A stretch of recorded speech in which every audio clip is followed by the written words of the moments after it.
Okay, welcome back to the Get Out of Your Comfort Zone interview series. I'm Andy Molinsky, and in this series, we engage thought leaders about the challenges that they have had in stepping outside their comfort zones in their lives and work, and then advice that they might have for the rest of us. And today we have a very special guest. Sid Finkelstein is a professor at Dartmouth's Tuck School of Business, where he has published 80 articles, 20 books, including his latest Super Bosses, How Exceptional Leaders Master the Flow of Talent. And by the way, if you want to learn more about Sid or Super Bosses, you can check out www.superbosses.com. Sid is a consultant and speaker to senior executives around the globe, an executive coach. His work has been featured in many different places: the Financial Times, the Wall Street Journal, Washington Post, Harvard Business Review, and many others. Welcome, Sid, and thank you so much for being here with me. Thanks, Andy. Great to be chatting today. So, on this series we talk about comfort zones, and so I'll ask you the question to think of a time when you, in your professional or personal life, where you've been outside your comfort zone, and if you could just share with us what that situation or time was, what it was like, how you've handled it, etc., and we'll go from there.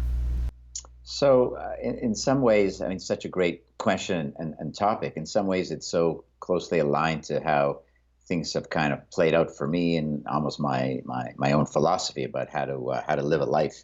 And there've probably been a lot of instances over the years where this happened. But if I go way back, I think of the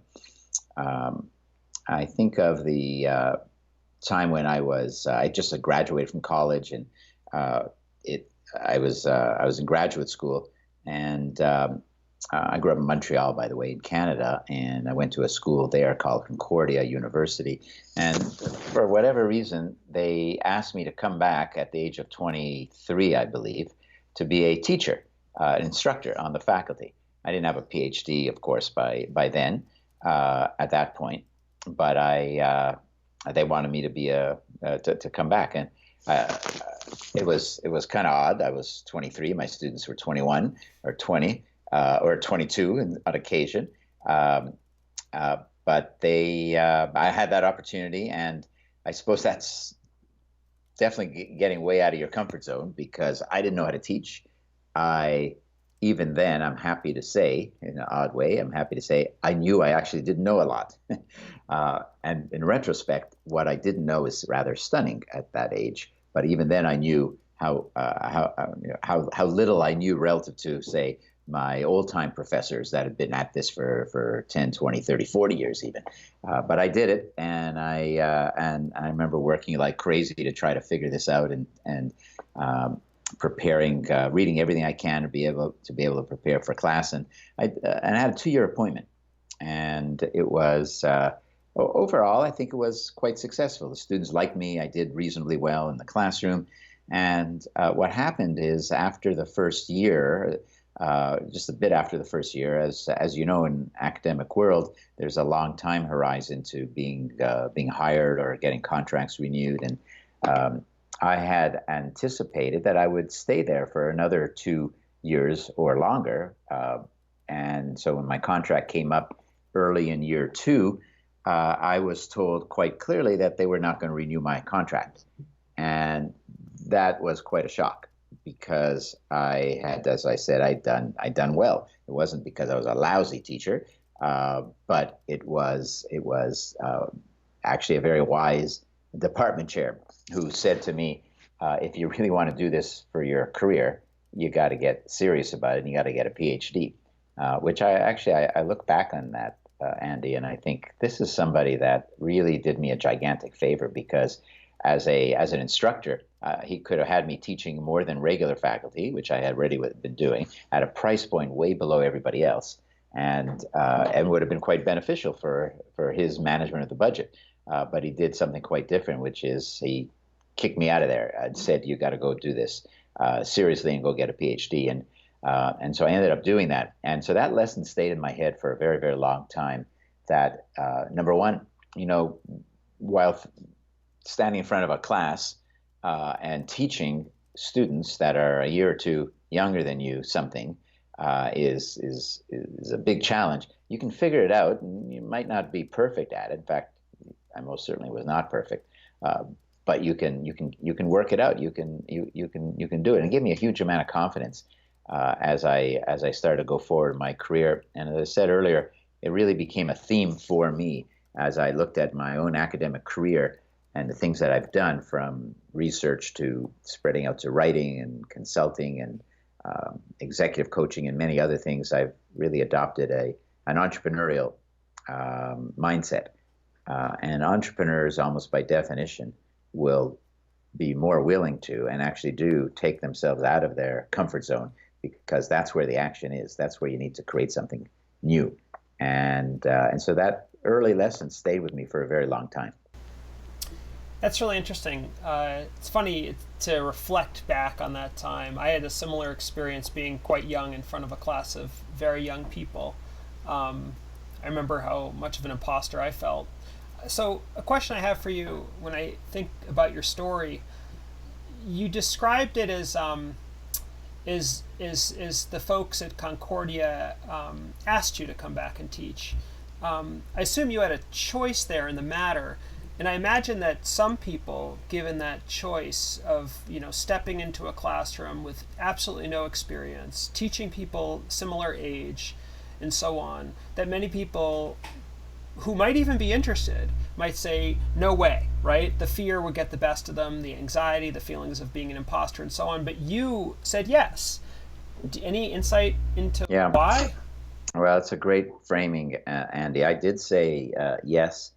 And I think I knew instantly that I was going to say yes, even though I went through my rational thinking, in quotes, rational thinking about all this. But I knew I was going to say yes because I wanted to take on that challenge, and I think that has stayed with me, and it's pretty consistent with how I look at a lot of things. And why is that? Where did that come from?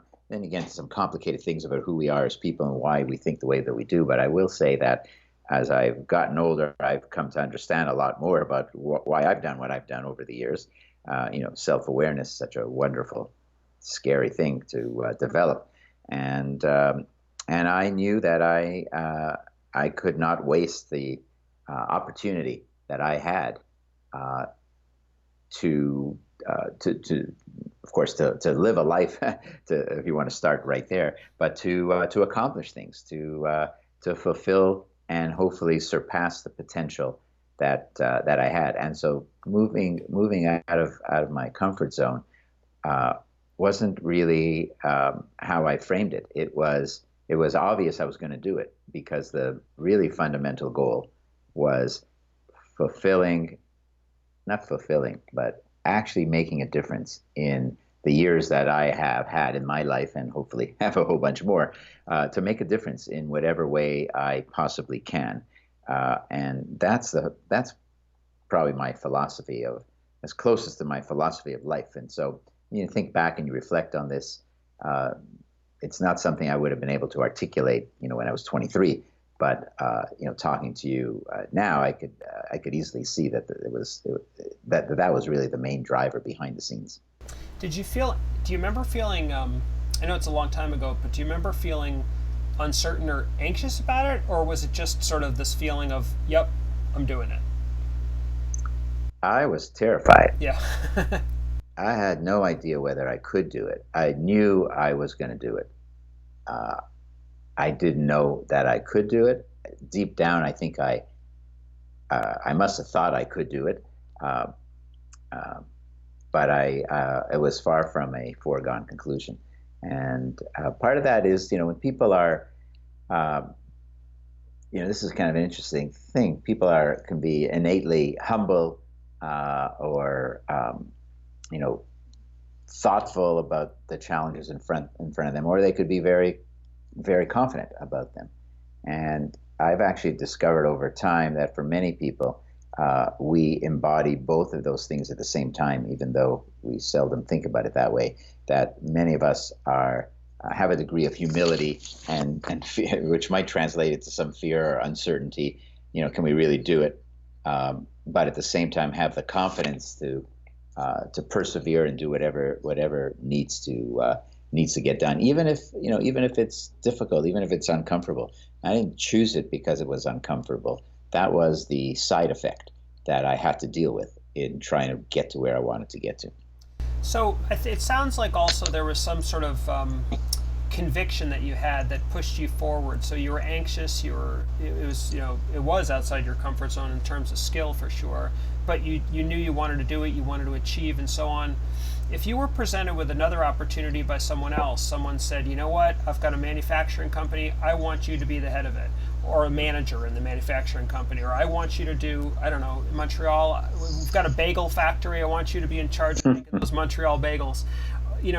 Was there something about academics and teaching at that time that sort of that caught your eye, or was it the idea of being offered a plum opportunity in whatever field it happened to be?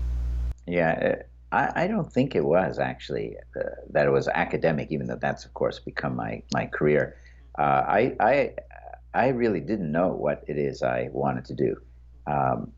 For some of the studies and counsel CEOs on strategy, it's a funny thing not to have a strategy, but I just didn't know. Things just kind of emerged over time, and occasionally you get opportunities and you run with it. That's a big thing, obviously, about comfort zone. When opportunities come up, sometimes those opportunities require you to stretch, and if you're afraid of that, then you put limitations on on yourself.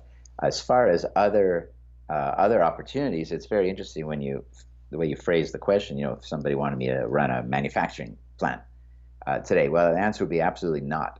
I wouldn't do it, and it's not about, even though I don't have the skill set to do it, and it definitely would take me out of my comfort zone. It's not that I would automatically do things that will take me out of my comfort zone. You got to want to do it. I have zero interest in doing it. Now, then you mentioned running the bagel factory in Montreal.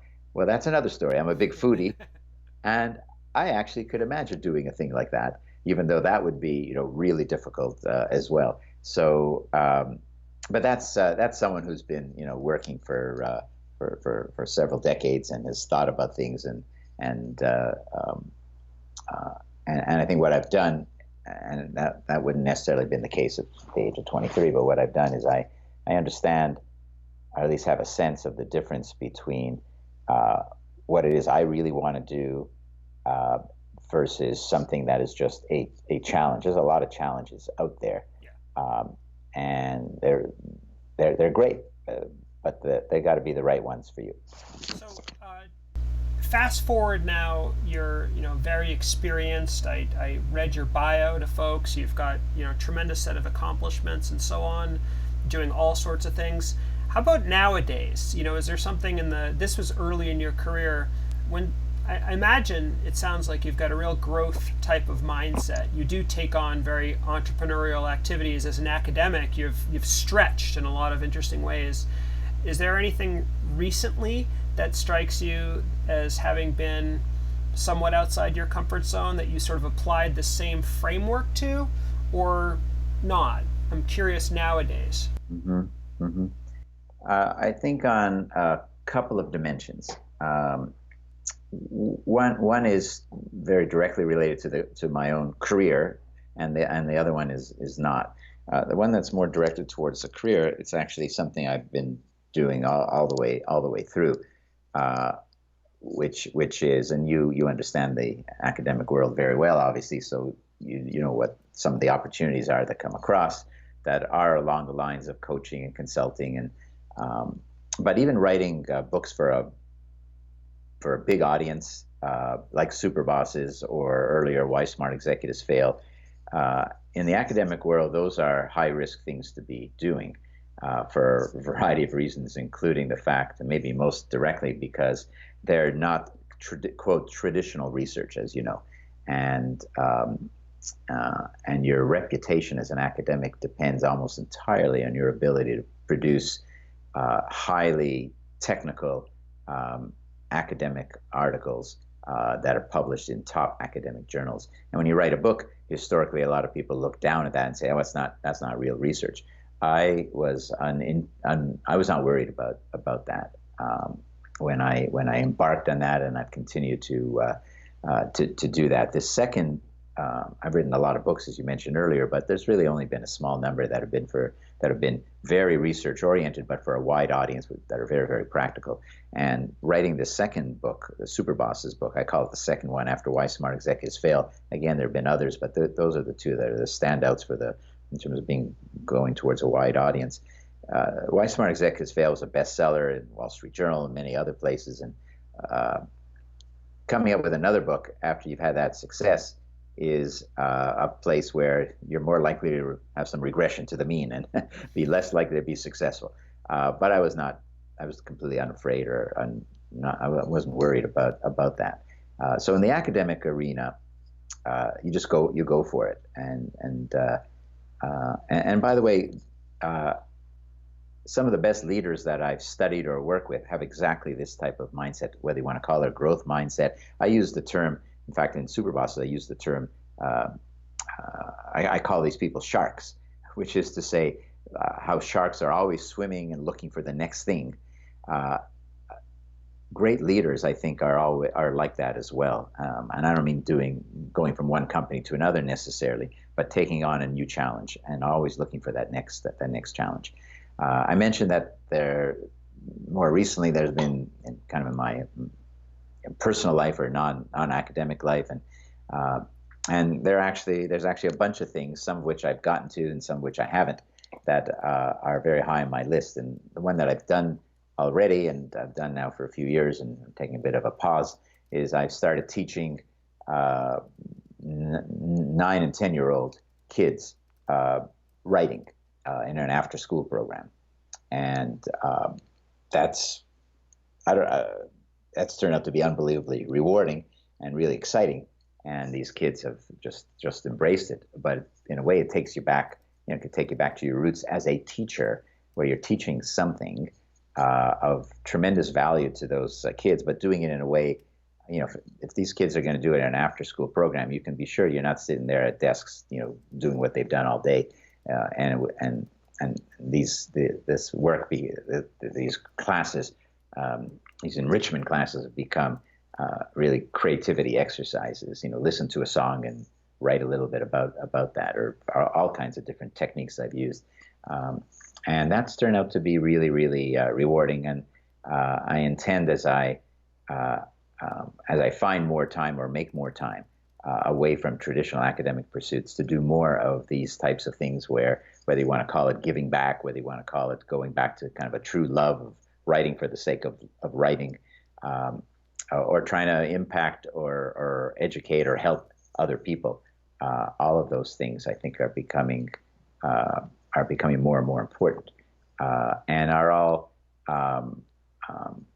challenges and different types of things. The 10-year-old kid's going to show you very quickly if he's bored with what's going on. You'll see it, and you got to be able to deal with that if that happens.